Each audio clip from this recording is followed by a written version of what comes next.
Havana traffic is taxi traffic. 1 in 4 cars on the roads of Cuba's capital is used as a taxi. That includes several thousand privately owned cars. Most of them should really be in a museum, but the old-timer taxis of Havana function as a kind of private bus system. Our taxis run on fixed routes and we pick up passengers anywhere on the way. Usually there are 3 or 4 passengers, sometimes up to 8 or 9. We have to be licensed by the authority to carry passengers and we have to pay for that.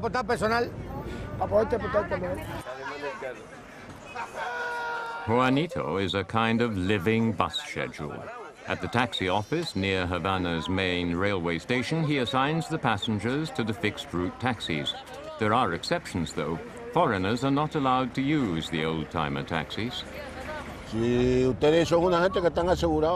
the drivers have accident insurance. When anything happens, the government has to face up to the damages. That's why they don't allow us to carry tourists. It's forbidden. But of course, drivers do it anyway at their own risk.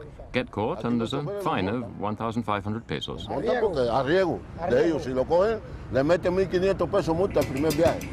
And that's about the equivalent of 150 taxi fares, which scares many drivers off.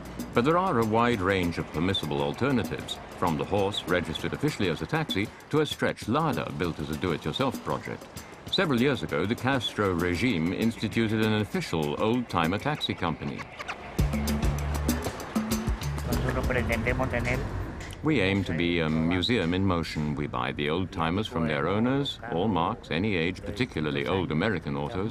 We renovate them completely and then they go into service as taxis.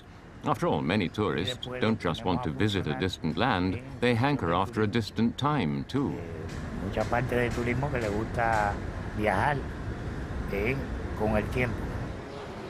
The journey often starts at the scrapyard, where the boss of the taxi company, Angel Perez, finds many of his future taxis. There's no such thing as too wrecked. With great devotion, the mechanics restore bit by bit each automobile until it's ready to run again. But the state also takes on the cars of people who have died or left the country. There are about 100 old-timers in the company's yard, all waiting to go into service as taxis. Many of them are in such good condition that they could start right away to take passengers.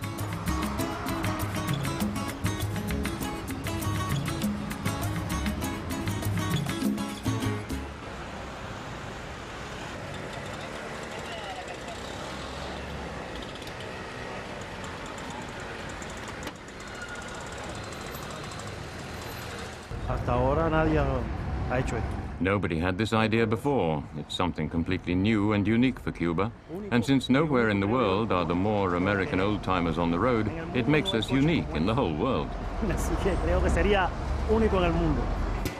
The initiator of this project, Ariel Castillo, has already found 30 car owners who want to be part of Taxi Girasol, sunflower taxis, identified by the sunflower at the rear-view mirror.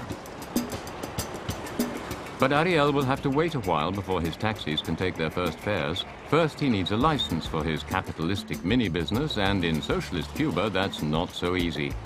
But Ariel has an original argument with which he hopes to persuade the powers that be, a contribution to the refurbishment of the Old Town neighborhoods. For every fare, we'll pay the state a contribution. This goes to the city planning authority for use in renovating historic buildings. And another allocation must be made to keep our old-timers properly maintained. But it's a great combination. We're saving not just old cars, but old buildings too. Havana's old town, dating back to the colonial era, is one of the most beautiful in the world. Especially lovers of classic cars know how important it is to show respect for ancient treasures. Ariel's argument won the day. Soon the world's most beautiful taxis will be picking up their passengers.